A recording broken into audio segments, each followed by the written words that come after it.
गांव के बाहर फैले खेतों पर रात का अंधेरा पूरी तरह उतर चुका था। आसमान में बादल छाए हुए थे और चांद बार बार बादलों के पीछे छिप जा रहा था। हवा में एक अजीब सी ठंडक थी, जबकि मौसम ठंड का नहीं था। गांव के ज्यादातर लोग अपने घरों में सो चुके थे, लेकिन उस रात कुछ ऐसा होने वाला था जो पूरे गांव की किस्मत बदल देने वाला था। रघु गांव का एक जवान आदमी था। बाहर से देखने में वो बिल्कुल सामान्य लगता था, लेकिन उसके सीने में एक ऐसा राज दफन था जिसे कोई नहीं जानता था। कुछ दिनों पहले उसकी मुलाकात रामदीन की बेटी गीता से हुई थी। धीरे धीरे दोनों एक दूसरे के करीब आ गए। उनके बीच जो हुआ उसकी खबर सिर्फ उन्हीं दोनों को थी। उस रात रघु अपने कमरे में चारपाई पर लेटा हुआ था। उसकी आंखों में नींद नहीं थी। बार बार उसे ऐसा लग रहा था जैसे कोई उसे पुकार रहा हो। तभी उसके दरवाजे पर हल्की सी दस्तक हुई। ठक ठक ठक।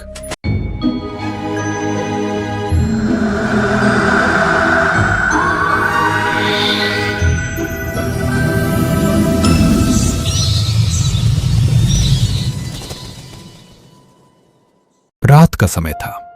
आसमान में काले बादल ऐसे मंडरा रहे थे मानो किसी बड़े तूफान का इंतजार कर रहे हों।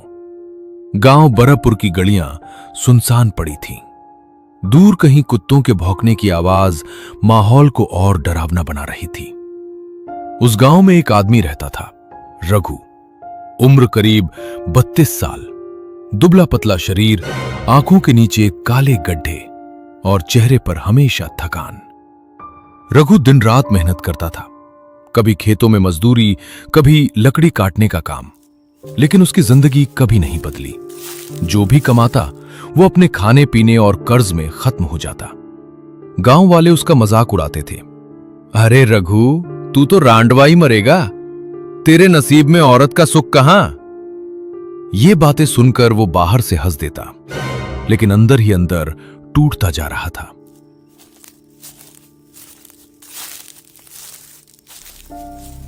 क्या हुआ रघु, बड़ा परेशान दिख रहा है आज? कुछ नहीं काका, बस जिंदगी से मन भर गया है। अरे इसका क्या होगा, न घर न परिवार। सब जोर जोर से हंसने लगे। रघु चुपचाप वहां से उठ गया। रघु को सबसे ज्यादा दर्द तब होता था जब गांव के छोटे लड़के तक उसका मजाक उड़ाने लगे थे। उसे लगता था जैसे भगवान ने उसे अकेला मरने के लिए ही बनाया हो। वो धीरे धीरे गांव के बाहर बने अपने टूटे फूटे घर की तरफ बढ़ने लगा। लेकिन उस रात कुछ अलग था। पूरा गांव अजीब खौफ में डूबा हुआ था। लोग जल्दी जल्दी अपने दरवाजे बंद कर रहे थे। औरतें बच्चों को घरों के अंदर खींच रही थीं। कहीं ना कहीं सबके चेहरे पर डर साफ दिख रहा था। आज सब इतने डरे हुए क्यों हैं? तभी सामने से बूढ़ा हरिया आता है। उसके हाथ कांप रहे थे। रघु, आज रात बाहर मत निकलना। क्यों? छलावा फिर से लौट आया है। रघु हल्का हंस पड़ा। ये सब कहानियां हैं काका। कहानी नहीं है। पिछले साल मोहन गया था जंगल की तरफ, आज तक नहीं लौटा। हवा अचानक तेज चलने लगी। पेड़ों की टहनियां जोर जोर से हिलने लगी। गांव में एक अजीब कहानी मशहूर थी। लोग कहते थे जंगल के बीचों बीच एक बेहद खूबसूरत लड़की रहती है। इतनी खूबसूरत कि जो भी उसे देखे बस उसे देखता ही रह जाए। लेकिन असली डर उसकी खूबसूरती नहीं थी। डर यह था कि वो लड़की इंसान नहीं थी। लोग कहते थे वो पहले प्यार से बात करती है, फिर आदमी को अपने जाल में फंसा लेती है, और जो एक बार उसके पीछे जंगल में गया वो कभी वापस नहीं आया। रघु अपने घर पहुंचा। टूटी दीवारें, छत से टपकता पानी और अंदर घुप अंधेरा। उसने लालटेन जलाई और जमीन पर बैठ गया। क्या सच में मेरी जिंदगी ऐसे ही खत्म होगी, अकेले? उसकी आंखों में आंसू आ गए। तभी ठक ठक ठक दरवाजे पर दस्तक हुई। रघु चौंक गया।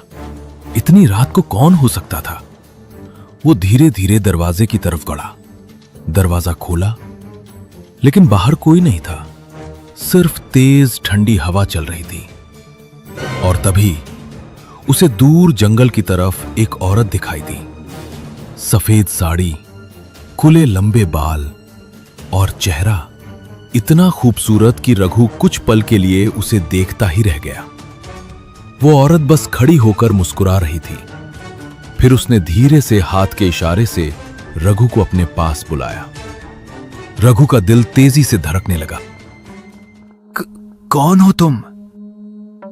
लेकिन वो औरत कुछ नहीं बोली, बस मुस्कुराती रही।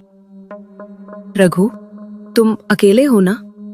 मैं तुम्हारा अकेलापन दूर कर सकती हूँ। रघु के चेहरे पर पसीना आ गया। उसे समझ नहीं आ रहा था ये सपना है या सच। रात और भी गहरी हो चुकी थी। पूरा गांव अंधेरे में डूबा हुआ था। सिर्फ जंगल की तरफ से आती ठंडी हवाएं और पत्तों की सरसराहट सुनाई दे रही थी। लेकिन रघु अब पहले वाला रघु नहीं रहा था। उसकी आंखें लाल हो चुकी थीं। चेहरे पर अजीब सी मुस्कान थी, मानो उसका अपने शरीर पर कोई नियंत्रण ही ना हो। उसके कानों में बस उसी औरत की मीठी आवाज गूंज रही थी। रघु, मेरे पास आओ।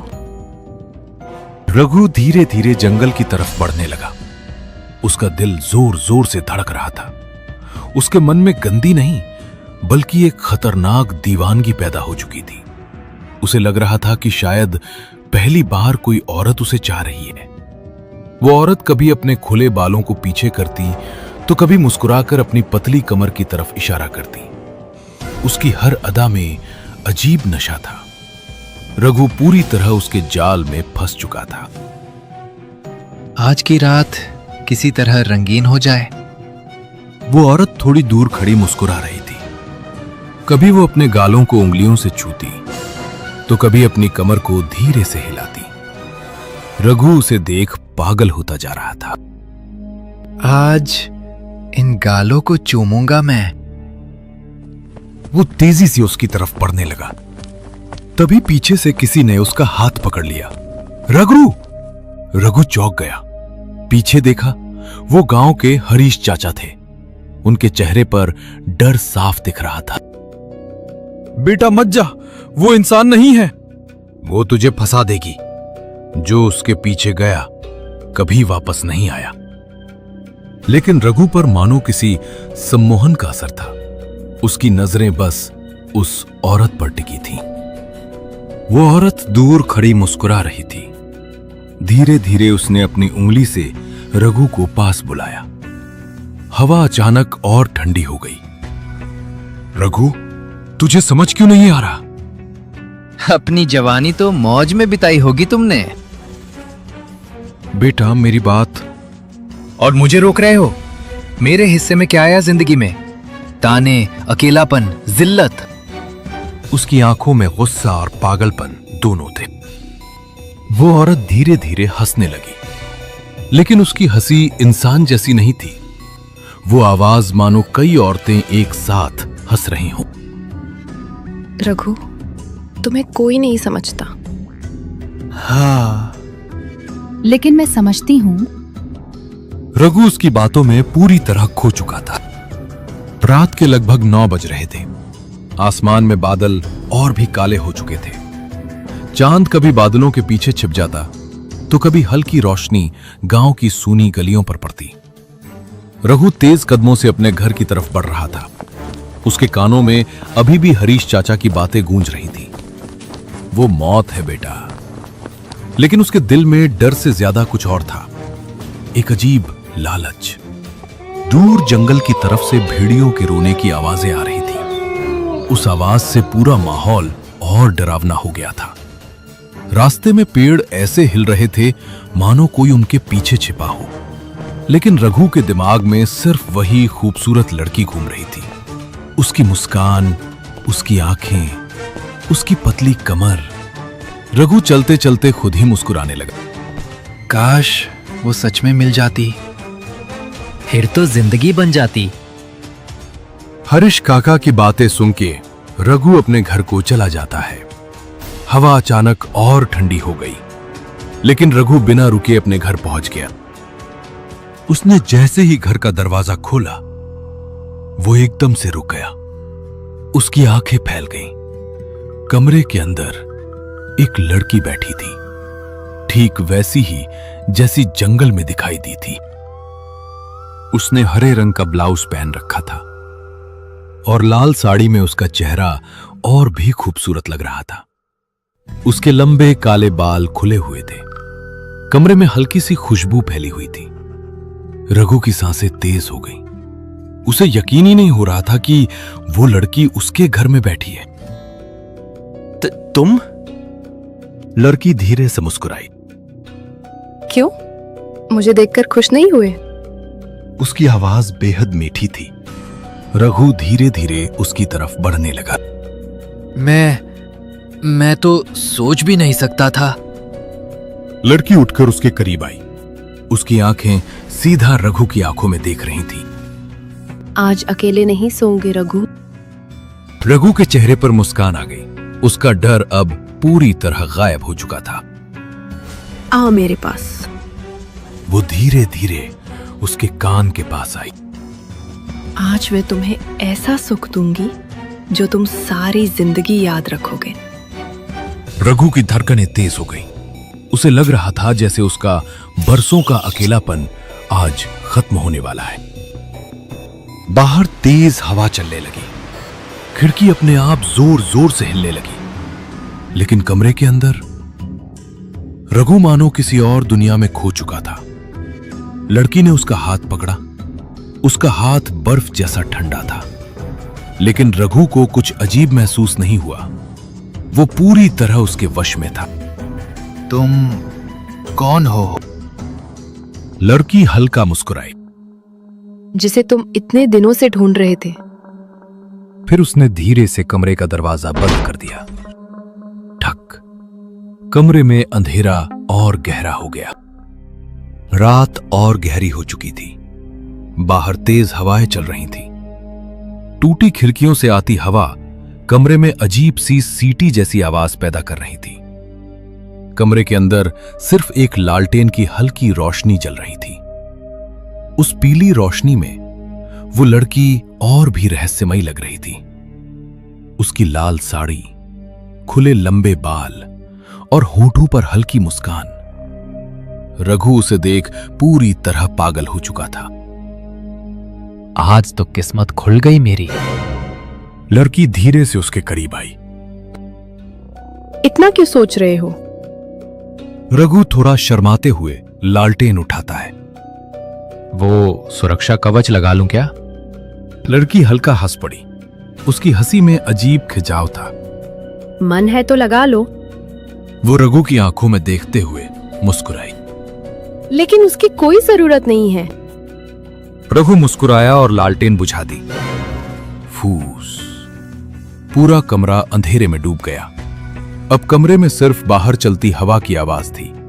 कभी कभी बिजली चमकती और एक पल के लिए कमरे में लड़की का चेहरा दिखाई देता। उसकी आंखें उस अंधेरे में भी चमक रही थीं। रघु पूरी तरह उसके करीब जा चुका था। थोड़ा ठीक से। रघु हंस पड़ा। दूसरी ओर गांव के दूसरे छोर पर हरीश चाचा अपने पुराने पलंग पर बैठे हुए थे। रात के लगभग 12 बज चुके थे। उनकी आंखों में नींद नहीं थी, सिर्फ बेचैनी थी। हरीश चाचा बार बार दरवाजे की तरफ देखते, मानो उन्हें किसी अनहोनी का डर सता रहा हो। बाहर कुत्ते लगातार भौंक रहे थे। हवा में अजीब सन्नाटा था। बेचारा रघु। उन्होंने गहरी सांस ली। मेरे बारे में भला बुरा बोल रहा होगा। वो धीरे से सिर झुकाकर बैठ गए। लेकिन मैंने गलत नहीं किया। बाहर अचानक बिजली कड़की। कराम! अगर कोई दुर्घटना हो जाती तो वो बेचारा मर जाता। उनके चेहरे पर चिंता साफ दिखाई दे रही थी। उधर रघु उस लड़की के साथ पूरी तरह खो चुका था। कमरे में धीमे धीमे सांसों की आवाज गूंज रही थी। लेकिन तभी रघु को अचानक महसूस हुआ, उस लड़की का शरीर इंसानों जैसा गर्म नहीं था। वो बर्फ की तरह ठंडा था। रघु कुछ पल के लिए रुका। तुम्हारा शरीर इतना ठंडा क्यों है?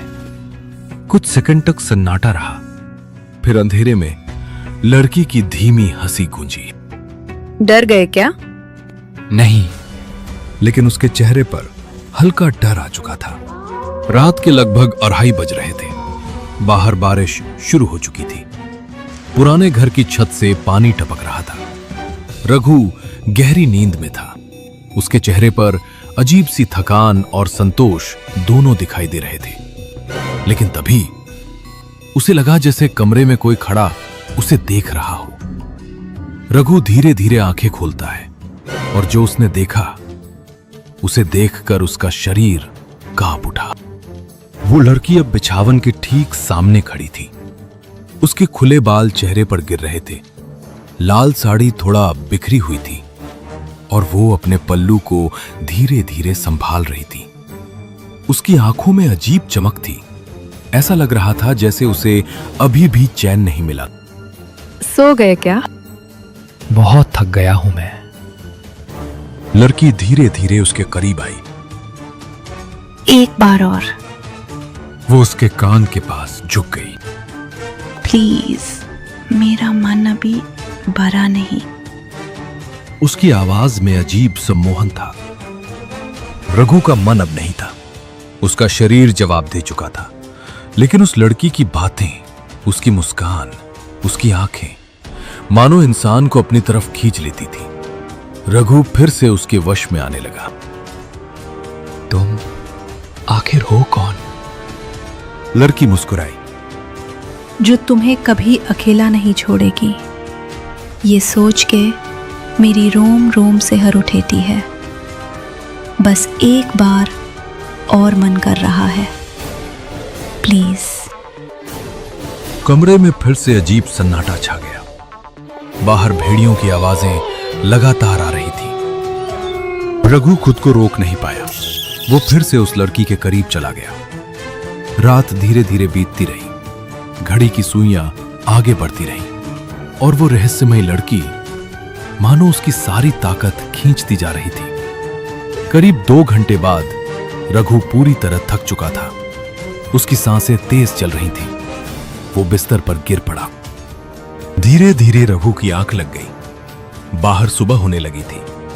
मुर्गे की आवाज गांव में गूंज रही थी। लेकिन तभी गांव में अचानक हड़कंप मच गया।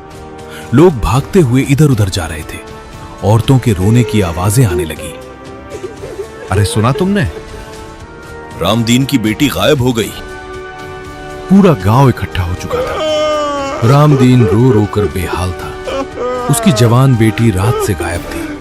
किसी को समझ नहीं आ रहा था कि वो कहां चली गई। लेकिन सबसे डरावनी बात यह थी, गांव वाले बता रहे थे कि रामदीन की बेटी का चेहरा ठीक उसी जंगल वाली लड़की जैसा था। सुबह का समय था।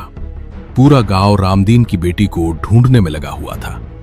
किसी को समझ नहीं आ रहा था कि वो अचानक कहां गायब हो गई। रघु अपने घर के बाहर बैठा था।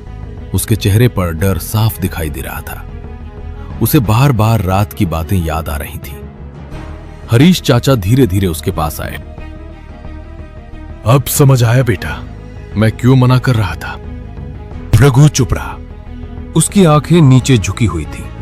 लेकिन तभी गांव के एक बूढ़े आदमी ने ऐसी बात बताई जिसे सुनकर रघु के पैरों तले जमीन खिसक गई। रामदीन की बेटी कई दिनों से परेशान थी। हाँ, उसकी शादी नहीं हो रही थी ना? रामदीन की बेटी जवान हो चुकी थी, लेकिन हर बार उसका रिश्ता टूट जाता। गांव वाले तरह तरह की बातें करते। धीरे धीरे वो अंदर ही अंदर अकेली और बेचैन रहने लगी थी। उसे लगता था कि शायद उसकी जिंदगी भी बिना शादी के निकल जाएगी। एक रात वो अकेले जंगल की तरफ चली गई थी। वहीं उसने दूर से 2 लोगों की बातें सुनी। एक था हरीश चाचा और दूसरा रघु। काका, मेरी शादी कभी नहीं होगी क्या? सब भगवान के हाथ में है बेटा। थक गया हूं अकेलेपन से। पेड़ों के पीछे छिपकर रामदीन की बेटी ये सब सुन रही थी। उसने पहली बार रघु के अंदर का दर्द महसूस किया।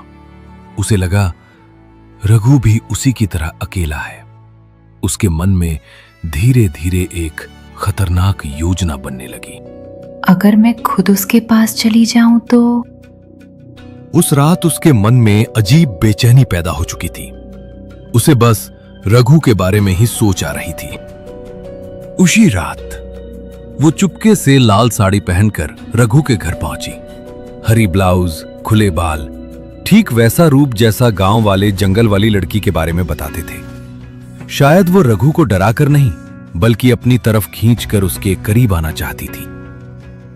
रघु ने जब दरवाजा खोला तो अंधेरे में उसे वही जंगल वाली लड़की दिखाई दी, और डर, अकेलापन और लालच तीनों ने मिलकर उसकी सोच छीन ली। क्या अंदर नहीं बुलाओगे? रघु उसे बस देखता रह गया। उस रात जो कुछ हुआ वो किसी छलावे का खेल नहीं था, बल्कि दो अकेले लोगों की कमजोरियां थी जो उन्हें एक अंधेरी राह पर ले गई। लेकिन डर अभी भी खत्म नहीं हुआ था, क्योंकि गांव में जंगल वाली औरत की कहानी उससे भी पुरानी थी, और असली सवाल अब भी बाकी था।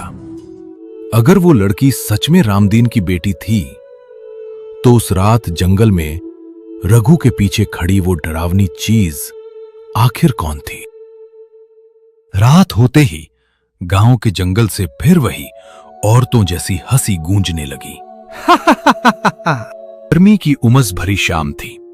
सूरज ढल चुका था, लेकिन धरती अभी भी तप रही थी। गांव के कच्चे रास्तों पर दिन भर की धूल जमी हुई थी। खेतों से लौटे लोग अपने अपने घरों में आराम कर रहे थे। बच्चों की बात अलग थी, वे कहीं भी किसी भी हालत में सो जाया करते थे। लेकिन अधेड़ उम्र और बूढ़े लोगों की आंखों से नींद जल्दी गायब हो जाती थी। इसलिए रात होते ही गांव के बीच बने पुराने ढाबे पर लोगों का जमावड़ा लग जाता था। यह ढाबा सिर्फ चाय पीने की जगह नहीं था, यह गांव की खबरों, बहसों और डरावनी कहानियों का अड्डा था। और उन कहानियों का सबसे बड़ा किरदार था हरीश काका। गांव में कुछ लोग उन्हें बहुत मानते थे। कुछ लोग कहते थे कि हरीश काका जो देखते हैं, जो बताते हैं, वो सच होता है। लेकिन कुछ लोग उन्हें अफवाह फैलाने वाला बूढ़ा मानते थे। उस शाम भी ढाबे पर 3 लोग पहले से बैठे थे, नंदू, महेश और लल्लन। तीनों चाय की चुस्कियों के बीच इधर उधर की बातें कर रहे थे। तभी दूर रास्ते पर एक बूढ़ी आकृति दिखाई दी। महेश मुस्कुराया। लो, आ गए हरीश काका। अब आज कुछ ना कुछ नया सुनने को मिलेगा। या फिर कोई नया किस्सा बना देंगे। लल्लन ने धीरे से कहा। जो भी हो, सुनने में मजा तो आता है। उधर हरीश काका धीरे धीरे चलते हुए ढाबे की ओर बढ़ रहे थे। सफेद धोती, हल्का कुर्ता और कंधे पर पुराना गमछा। चेहरे पर उम्र की लकीरें साफ दिख रही थी, लेकिन उनकी आंखों में आज भी कुछ ऐसा था जिसे देखकर लोग असहज हो जाते थे। उससे कुछ देर पहले घर से निकलते समय हरीश काका अपनी पत्नी से बात कर रहे थे।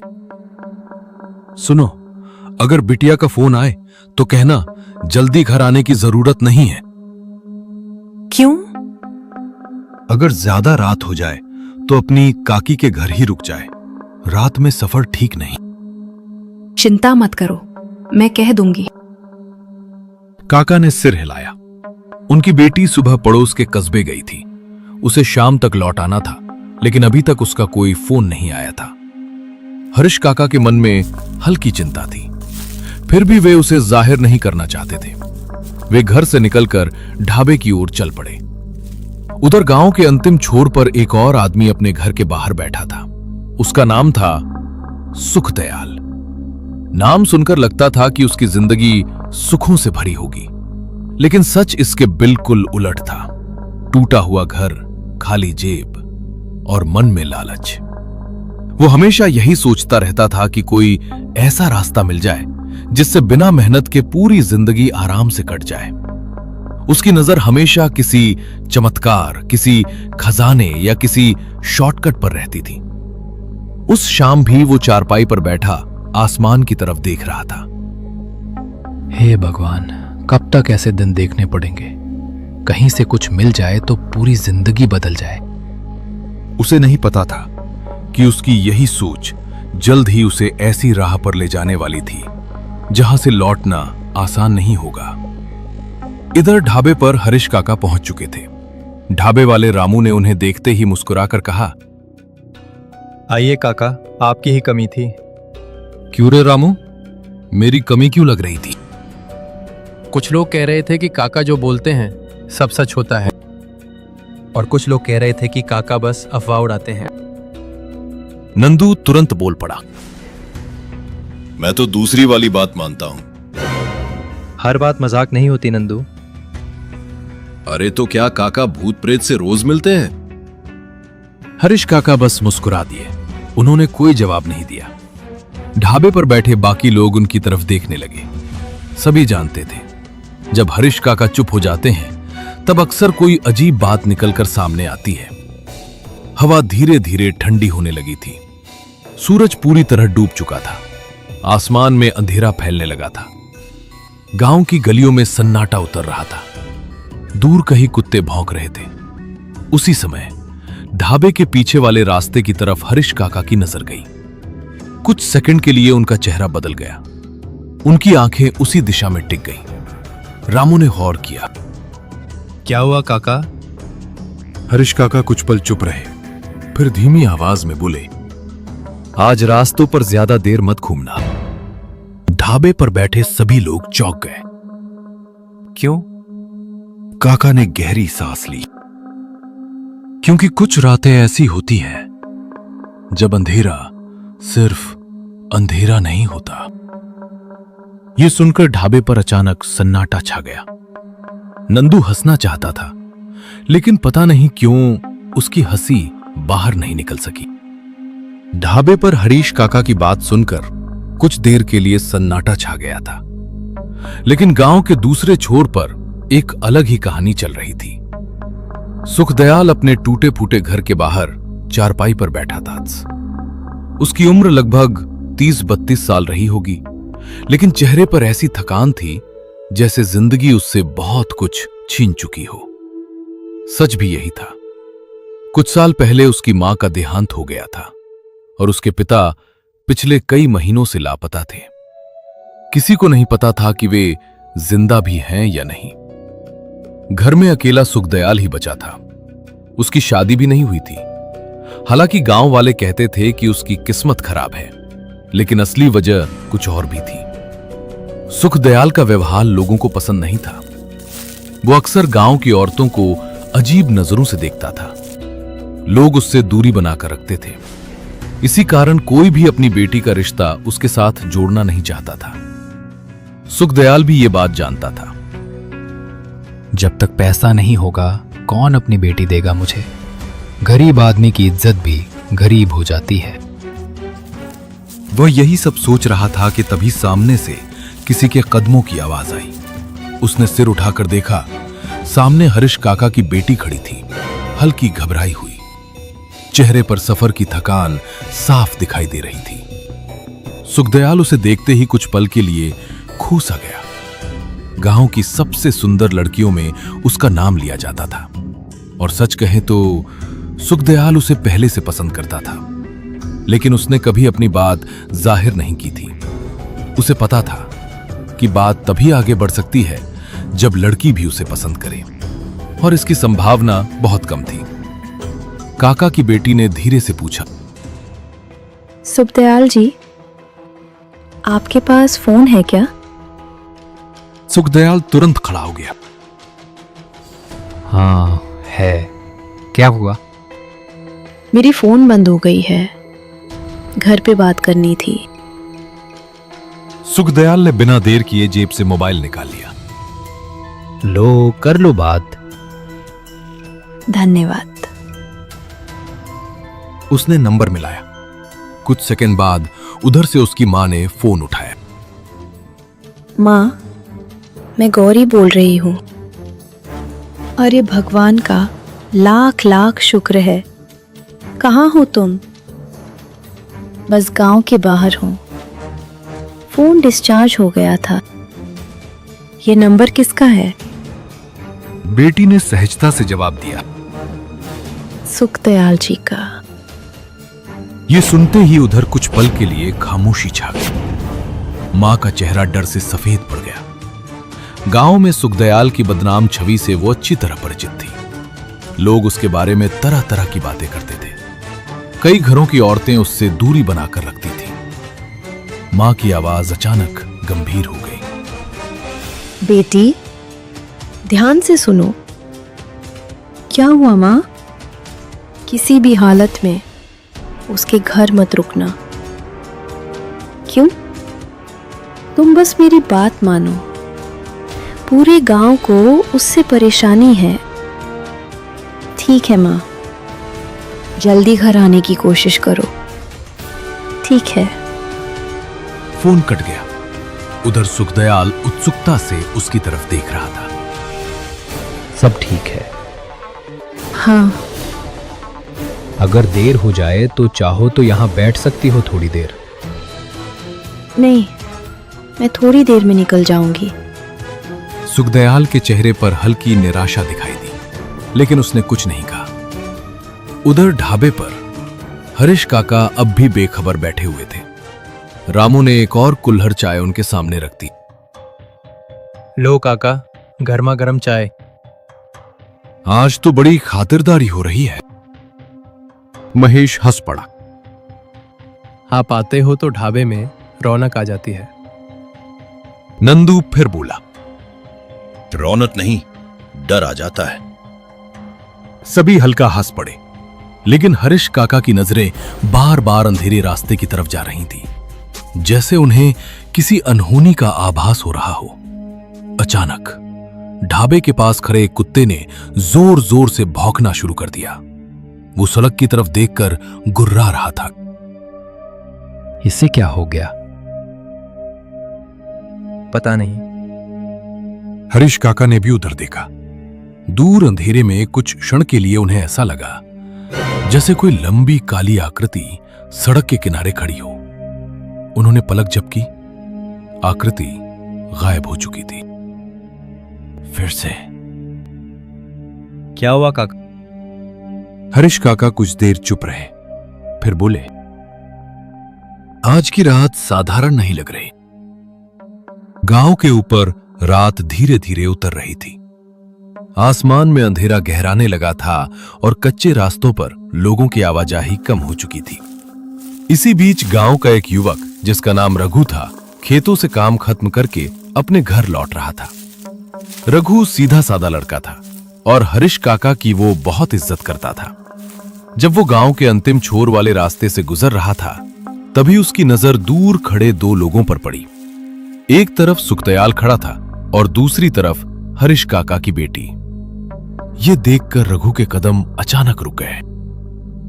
अरे, ये तो हरीश काका की बिटिया है। उसने दोबारा गौर से देखा। दोनों आपस में बातें कर रहे थे। रघु का माथा सिकुड़ गया। हे भगवान, काका कितने नेक आदमी है। पूरे गांव में उनकी इज्जत है। लेकिन अगर उनकी बेटी सुखदयाल के चक्कर में पड़ गई तो पता नहीं क्या होगा। रघु कुछ देर सोचता रहा, फिर उसके मन में एक ख्याल आया। जरा पास जाकर सुनता हूं कि बात क्या है। वो धीरे धीरे बिना आवाज किए उनकी तरफ बढ़ने लगा। उधर सुखदयाल पूरी कोशिश कर रहा था कि वो खुद को बहुत अच्छा इंसान साबित कर सके। तुम थक गई होगी, इतना लंबा सफर करके आई हो। हाँ, थोड़ा। देखो, अगर किसी चीज की जरूरत हो तो बता देना, मैं मदद कर दूंगा। नहीं, सब ठीक है। वैसे तुम्हारे पिताजी बहुत अच्छे इंसान हैं। पूरे गांव में उनका सम्मान है। हाँ, पिताजी सबका भला चाहते हैं। और उनकी बेटी भी बिल्कुल उन्हीं जैसी है। लड़की ने कोई जवाब नहीं दिया, बस हल्की सी मुस्कान दे दी। दूर खड़ा रघु ये सब सुन रहा था। अब उसे काफी कुछ समझ आने लगा था। तो ये बात है। सुखदयाल की आवाज में मिठास जरूरत से ज्यादा थी और उसकी नजरें भी बार बार लड़की के चेहरे पर जा रही थी। रघु गांव वालों की बातें पहले से सुनता आया था। उसे समझने में देर नहीं लगी कि सुखदयाल क्या करने की कोशिश कर रहा है। सच कहूं तो गांव में बहुत कम लोग हैं जिनसे बात करके अच्छा लगता है। अच्छा, हाँ, कुछ लोग बिना वजह मुझे गलत समझते हैं मुझे नहीं पता इन बातों के बारे में। और शायद यही बात तुम्हें सबसे अलग बनाती है। यह सुनकर रघु ने गहरी सांस ली। अब उसे पूरा माजरा समझ आ चुका था। साफ है, ये लड़की को अपने जाल में फंसाने की कोशिश कर रहा है। लेकिन उसने तुरंत कुछ कहने की बजाय चुप रहना बेहतर समझा। वो जानता था कि बिना सबूत के कुछ बोलना ठीक नहीं होगा। मुझे अब निकलना चाहिए, काकी के घर जाना है। इतनी जल्दी? हाँ, रात हो रही है। ठीक है, लेकिन कभी जरूरत पड़े तो याद करना। ठीक है। इसके बाद वो वहां से चली गई। रघु भी दूसरी दिशा से अपने घर की तरफ बढ़ गया, लेकिन उसके मन में बेचैनी थी। मुझे हरीश काका को बताना चाहिए या नहीं? हरीश काका अब भी अपनी चाय की चुस्कियां ले रहे थे। उन्हें बिल्कुल अंदाजा नहीं था कि उनकी बेटी की मुलाकात सुखदयाल से हुई है। रामू ने एक और कुल्हड़ उनकी तरफ बढ़ाया। काका, आज बड़े शांत लग रहे हो। बस यूं ही। लगता है आज कोई डरावना किस्सा नहीं मिलेगा। हरीश काका ने उसकी तरफ देखा, फिर धीमे स्वर में बोले, कभी कभी सबसे डरावनी चीज भूत नहीं होते नंदू। फिर क्या होता है? इंसान की नीयत। यह सुनकर ढाबे पर कुछ क्षण के लिए सन्नाटा छा गया। उसी समय रात अब पूरी तरह गांव पर उतर चुकी थी। चारों तरफ सन्नाटा फैलने लगा था। कहीं कहीं घरों से लालटेन की हल्की रोशनी दिखाई दे रही थी। उधर सुखदयाल अभी भी अपने घर के बाहर खड़ा था। उसके मन में बार बार हरीश काका की बेटी का चेहरा घूम रहा था। वो कुछ देर सोचता रहा, फिर अचानक उसके मन में एक विचार आया। सुखदयाल, काकी का घर गांव के दूसरे छोर पर है। रात भी काफी हो गई है, क्यों ना मैं खुद उसे छोड़ आऊं? उसी समय उसने देखा कि हरीश काका की बेटी अभी भी रास्ते के किनारे खड़ी थी। शायद वो आगे जाने की तैयारी कर रही थी। सुखदयाल उसके पास पहुंचा। अगर बुरा न मानो तो मैं तुम्हें काकी के घर तक छोड़ देता हूं। अरे नहीं, मैं चली जाऊंगी। रात के 10 बजने वाले हैं, रास्ता सुनसान है, अकेले जाना ठीक नहीं। लड़की कुछ पल सोचती रही, फिर बोली, ठीक है, छोड़ दीजिए। सुखदयाल के चेहरे पर हल्की मुस्कान आ गई। दोनों धीरे धीरे काकी के घर की तरफ बढ़ने लगे। उधर रघु अभी तक घर नहीं पहुंचा था। वो उसी रास्ते पर खड़ा बहुत कुछ सोच रहा था। उसने दूर से सुखदयाल और काका की बेटी को साथ जाते देख लिया था। रघु के मन में तरह तरह के विचार आने लगे। ये मौका अच्छा है। उसकी चाल तेज हो गई, लेकिन घर की तरफ नहीं, वो सीधे ढाबे की ओर चल पड़ा। किसी की बेटी का मामला है, हरीश काका को बताना चाहिए। कुछ कदम चलने के बाद उसके मन में दूसरा ख्याल आया। अगर मैं बात को थोड़ा बढ़ा चढ़ाकर बताऊं तो? उसके चेहरे पर हल्की मुस्कान उभर आई। काका गुस्से में गांव वालों को लेकर निकल पड़ेंगे, फिर सबके सामने मैं ही उनकी मदद करूंगा। वो अपनी कल्पनाओं में खोता जा रहा था। अगर मैं काका की इज्जत बचाने वाला बन गया तो शायद एक दिन काका अपनी बेटी का हाथ मेरे हाथ में देने के बारे में भी सोचें। उसकी आंखों में लालच की चमक दिखाई देने लगी। अब वो सिर्फ काका की मदद के लिए नहीं जा रहा था, उसके अपने भी स्वार्थ थे। गांव के बाहर फैले खेतों पर रात का अंधेरा पूरी तरह उतर चुका था। आसमान में बादल छाए हुए थे और चांद बार बार बादलों के पीछे छिप जा रहा था। हवा में एक अजीब सी ठंडक थी, जबकि मौसम ठंड का नहीं था। गांव के ज्यादातर लोग अपने घरों में सो चुके थे। लेकिन उस रात कुछ ऐसा होने वाला था जो पूरे गांव की किस्मत बदल देने वाला था। रघु गांव का एक जवान आदमी था। बाहर से देखने में वो बिल्कुल सामान्य लगता था, लेकिन उसके सीने में एक ऐसा राज दफन था जिसे कोई नहीं जानता था। कुछ दिनों पहले उसकी मुलाकात रामदीन की बेटी गीता से हुई थी। धीरे धीरे दोनों एक दूसरे के करीब आ गए। उनके बीच जो हुआ उसकी खबर सिर्फ उन्हीं दोनों को थी। उस रात रघु अपने कमरे में चारपाई पर लेटा हुआ था। उसकी आंखों में नींद नहीं थी। बार बार उसे ऐसा लग रहा था जैसे कोई उसे पुकार रहा हो। तभी उसके दरवाजे पर हल्की सी दस्तक हुई। ठक ठक ठक। रघु चौंक कर उठ बैठा। इतनी रात को कौन हो सकता है? वो धीरे धीरे दरवाजे के पास गया और उसे खोला। दरवाजा खुलते ही सामने गीता खड़ी दिखाई दी। उसके चेहरे पर घबराहट साफ दिखाई दे रही थी। गीता, तुम इतनी रात को यहां? धीरे बोलो, कोई सुन लेगा। लेकिन तुम आई क्यों हो? मुझे तुमसे जरूरी बात करनी है। रघु उसे अंदर ले आया। कमरे में रखा लालटेन धीमी रोशनी दे रहे था। अब बताओ क्या बात है? गीता कुछ पल चुप रही। रघु, मुझे बहुत डर लग रहा है। किस बात का? पिछली 3 रातों से कोई मेरा पीछा कर रहा है। रघु का चेहरा गंभीर हो गया। कौन? मुझे नहीं पता, लेकिन जब भी मैं खिड़की से बाहर देखती हूँ मुझे एक काली परछाई दिखाई देती है। तुम्हारा वहम होगा। नहीं रघु, मैंने अपनी आंखों से देखा है। उसी समय कमरे के बाहर किसी के कदमों की आवाज आई। चर चर। दोनों एकदम चुप हो गए। सुना तुमने? रघु ने धीरे से दरवाजे की तरफ देखा। कोई बाहर है। वो दरवाजा खोलकर बाहर निकला, लेकिन बाहर कोई नहीं था। चारों तरफ सिर्फ अंधेरा फैला हुआ था। हवा तेज चलने लगी। रघु वापस कमरे में आए। कोई नहीं है। मुझे अच्छा नहीं लग रहा।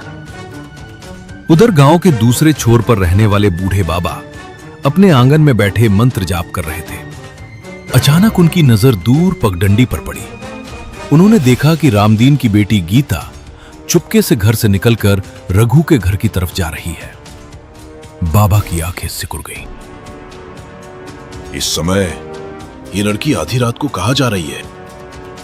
बाबा उठकर उसके पीछे चल पड़े। जब वो रघु के घर के पास पहुंचे तो उन्हें अंदर धीमी आवाजें सुनाई दी। उन्होंने खिड़की के पास जाकर झांका। अंदर रघु और गीता बैठे दिखाई दिए। बाबा का चेहरा गंभीर हो गया। हे भगवान, ये क्या हो रहा है? लेकिन एक बात उन्हें अच्छी तरह समझ आ गई थी कि रघु और रामदीन की बेटी गीता का मिलना गांव के लिए अच्छा संकेत नहीं था। समय धीरे धीरे बीतने लगा। दिन हफ्तों में और हफ्ते महीनों में बदल गए। पूरे 6 महीने गुजर गए। इस दौरान रघु और गीता ने अपने रिश्ते की बात किसी को नहीं बताई, लेकिन बाबा के मन में वो राज लगातार चुभता रहा। एक दिन बाबा ने फैसला कर लिया कि अब रामदीन को सब कुछ बता देना चाहिए। दोपहर का समय था। रामदीन अपने आंगन में बैठा हुक्का पी रहा था। तभी बाबा उसके घर पहुंचे। अरे बाबा, आइए। आज मेरे घर कैसे आना हुआ? रामदीन, मुझे तुमसे जरूरी बात करनी है। रामदीन ने बाबा के चेहरे की गंभीरता देखी तो घबरा गया। क्या बात है बाबा? जो मैं कहने जा रहा हूं उसे सुनकर तुम्हें धक्का लग सकता है। आप साफ साफ कहिए। बाबा कुछ पल चुप रहे। फिर उन्होंने उस रात की पूरी घटना रामदीन को बता दी। रघु और गीता की मुलाकात, आधी रात को घर से निकलना और रघु के कमरे में जाना, सब कुछ। बाबा की बातें सुनते ही रामदीन का चेहरा पीला पड़ गया। नहीं, ये नहीं हो सकता। मैंने अपनी आंखों से देखा था। मेरी बेटी ऐसा कभी नहीं कर सकती। सच्चाई कड़वी होती है रामदीन। रामदीन की आंखों में गुस्सा भर गया। उसका सिर शर्म और अपमान के बोझ से झुक गए। अगर गांव वालों को यह बात पता चल गई तो मेरी इज्जत मिट्टी में मिल जाएगी। रामदीन काफी देर तक कुछ नहीं बोला, फिर अचानक उठ खड़ा हुआ। इस बात का एक ही रास्ता है। क्या? गीता की शादी। उस रात रामदीन ने गीता को अपने पास बुलाया। गीता कमरे में आई तो उसके चेहरे पर हल्की घबराहट थी। बाबा, आपने बुलाया? बैठ। गीता चुपचाप बैठ गई। मैंने तेरे लिए लड़का देख लिया है। यह सुनते ही गीता चौंक गई। क्या? अगले हफ्ते तेरी शादी होगी। इतनी जल्दी? हाँ। लेकिन मैं अभी शादी नहीं करना चाहती। जो मैंने तय कर दिया वही होगा। आप मेरी बात तो सुनिए। मुझे कुछ नहीं सुनना। उधर रघु को इस बारे में कुछ भी पता नहीं था। वो अपने खेत में काम कर रहा था। तभी उसका दोस्त दौड़ता हुआ आया। रघु, बड़ी खबर है। क्या हुआ? रामदीन अपनी बेटी की शादी कर रहा है। क्या कहा तूने? अगले हफ्ते बारात आने वाली है। कुछ ही दिनों में शादी की तैयारियां शुरू हो गई। सब कुछ इतनी जल्दी हो रहा था कि गांव वालों को भी हैरानी होने लगी। लेकिन रामदीन किसी को कोई जवाब नहीं देता था। उसे सिर्फ एक बात की चिंता थी, वो राज, जो अगर बाहर आ गया तो सब खत्म हो जाएगा। एक दिन वो अपने दोस्त के साथ बाजार गया हुआ था। तभी उसे एक ऐसी बात पता चली जिसने उसके होश उड़ा दिए। अरे रघु, सुना नहीं क्या? क्या? गीता की शादी मोहन से होने वाली है। मोहन से? हाँ, हमारे ही दोस्त मोहन से। रघु के पैरों तले जमीन खिसक गई। मोहन उसका बचपन का दोस्त था। लेकिन सबसे बड़ी बात यह थी कि गीता को अभी तक यह नहीं पता था कि उसकी शादी किससे होने वाली है। कुछ दिनों बाद शादी हो गई। ढोल नगाड़ों और शहनाइयों के बीच गीता की विदाई हो गई। रघु दूर खड़ा सब कुछ देखता रहा। उसके दिल में दर्द था, लेकिन वो कुछ नहीं कर सकता था। मोहन भी इस बात से अनजान था कि रघु और गीता के बीच पहले क्या रिश्ता रहा था। समय बीतने लगा। शादी के शुरुआती कुछ दिन ठीक ठाक गुजरे, लेकिन फिर अचानक मोहन की जिंदगी में मुसीबत आ गई। जिस कंपनी में वो नौकरी करता था वहां भारी नुकसान हो गया। कई कर्मचारियों की छटनी हुई। मोहन की नौकरी भी चली गई। अब मोहन दिन भर घर पर रहने लगा। वो नई नौकरी की तलाश करता रहता, लेकिन कहीं काम नहीं मिल रहा था। शुरू शुरू में गीता ने उसका साथ दिया, लेकिन जैसे जैसे दिन बीतते गए घर की हालत खराब होने लगी। बात बात पर झगड़े होने लगे। एक शाम मोहन चुपचाप आंगन में बैठा था। तभी गीता गुस्से में वहां पहुंची। कब तक ऐसे बैठे रहोगे? तो मैं क्या करूं? जब खिलाने की औकात नहीं थी तो शादी ही क्यों की? मोहन ने दुखी नजरों से उसकी तरफ देखा। गीता, मेरी नौकरी अचानक गई है, इसमें मेरी क्या गलती है? मुझे कुछ नहीं पता। मैं दिन रात काम ढूंढ रहा हूं। लेकिन मिल तो कुछ नहीं रहा। मोहन ने गहरी सांस ली। मैं क्या करूं, तुम ही बताओ। पता नहीं किस गधे के साथ शादी हो गई मेरी। ये सुनकर मोहन का दिल टूट गया। वो बिना कुछ कहे वहां से उठकर चला गया। उस रात मोहन घर की छत पर अकेला बैठा था। उसकी आंखों में आंसू थे। समय धीरे धीरे आगे बढ़ता रहा। उधर रघु ने अपनी जिंदगी को संभालने का फैसला कर लिया था। वो दिन रात मेहनत करने लगा। कभी खेतों में काम करता, कभी शहर जाकर छोटे मोटे सौदे करता। कई सालों की मेहनत के बाद उसने शहर में एक छोटा सा प्लॉट खरीद लिया। फिर उस जमीन पर कुछ दुकानें बनवाई और उन्हें किराए पर लगा दिया। अब उसके पास अच्छी आमदनी आने लगी थी। इसके बावजूद रघु ने गांव नहीं छोड़ा। वो गांव में ही रहता था और अपने कामकाज को संभालता था। एक दोपहर मोहन अपने घर के बाहर चारपाई पर बैठा था। उसके चेहरे पर थकान और चिंता साफ दिखाई दे रही थी। बगल में गीता भी चुपचाप बैठी हुई थी। घर की आर्थिक हालत पहले से थोड़ी और खराब हो चुकी थी। तभी गली से एक मोटरसाइकिल आती दिखाई दी। मोहन ने सिर उठाकर देखा। अरे रघु, कैसा है दोस्त? दोनों ने गले मिलकर एक दूसरे का हालचाल पूछा। गीता भी सामने बैठी थी। रघु को देखकर उसके चेहरे पर हल्की मुस्कान आ गई। कई सालों बाद भी वो रघु को देखकर खुश हो जाती थी, लेकिन अपने मन की बात कभी किसी से नहीं कहती थी। और बता मोहन, सब ठीक चल रहा है? मोहन ने फीकी मुस्कान दी। बस जैसे तैसे। रघु ने उसके चेहरे की उदासी भांप ली। क्या बात है, बहुत परेशान लग रहा है। मोहन कुछ बोलता उससे पहले गीता बोल पड़ी।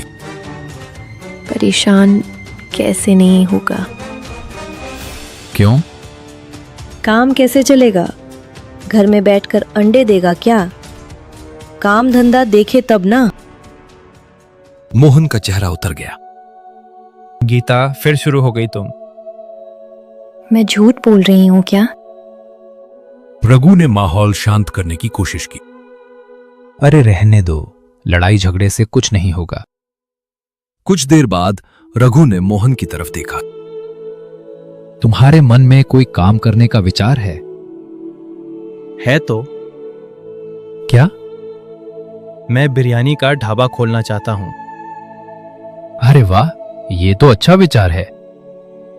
लेकिन पैसे नहीं हैं। और पैसे आएंगे कहां से? रघु कुछ देर सोचता रहा। फिर उसने अपनी जेब से एक लिफाफा निकाला। उसने वो लिफाफा मोहन की तरफ बढ़ा दिया। ये क्या है?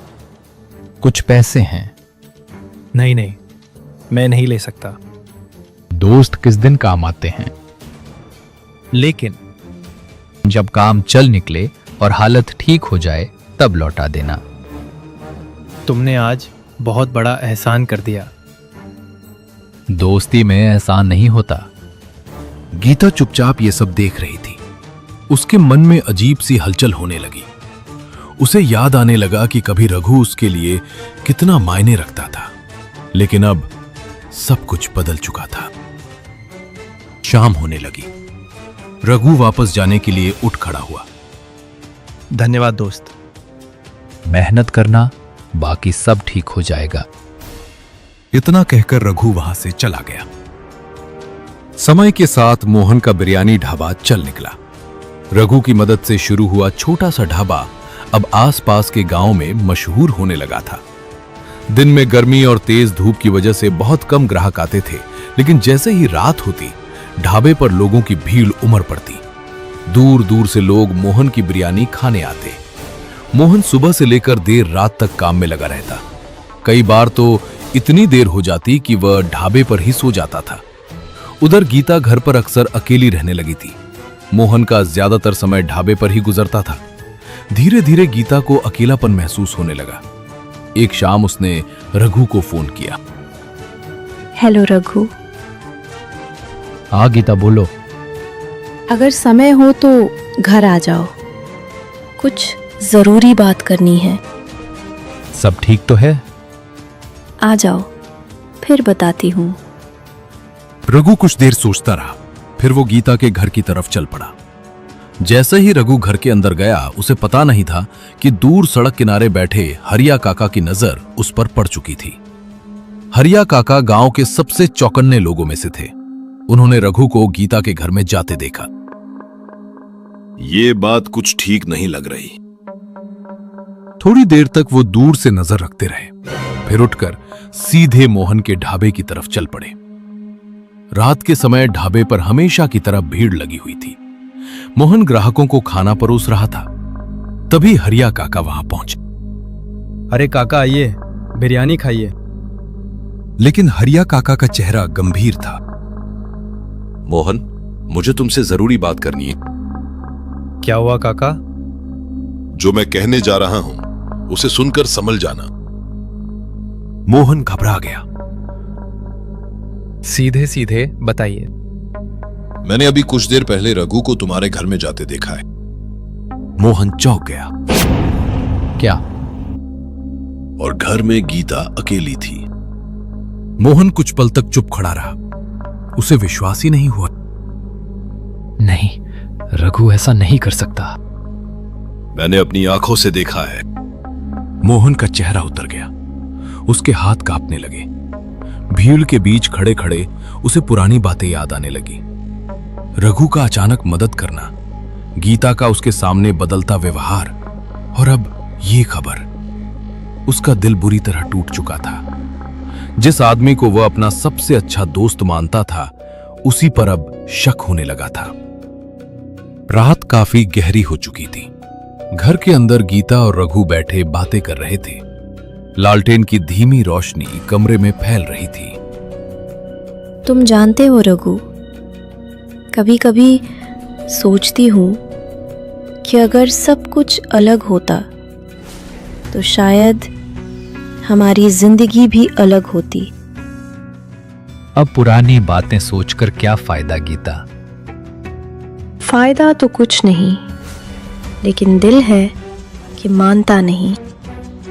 दोनों बात कर ही रहे थे कि अचानक दरवाजे पर जोरदार दस्तक हुई। ठक ठक ठक।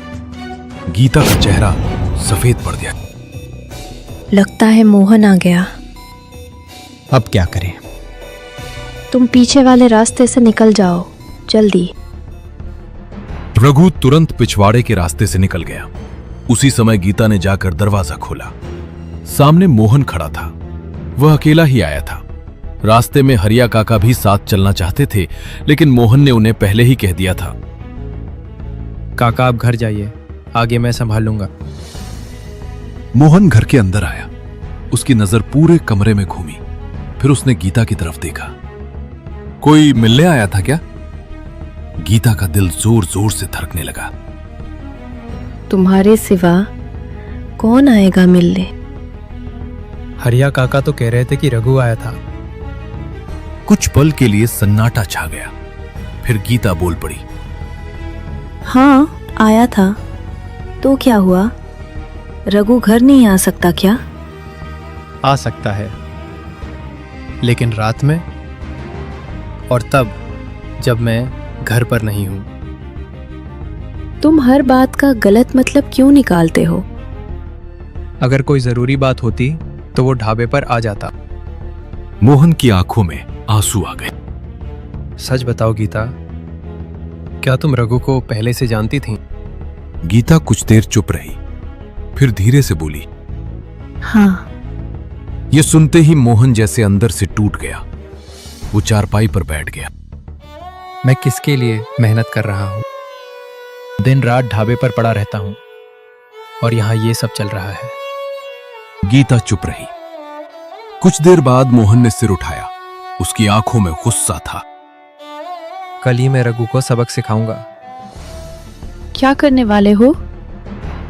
उस हरामी रघु को जेल भिजवाऊंगा। यह सुनकर गीता तुरंत बोल पड़ी। जेल भेजने से पहले उसके पैसे तो लौटा दो।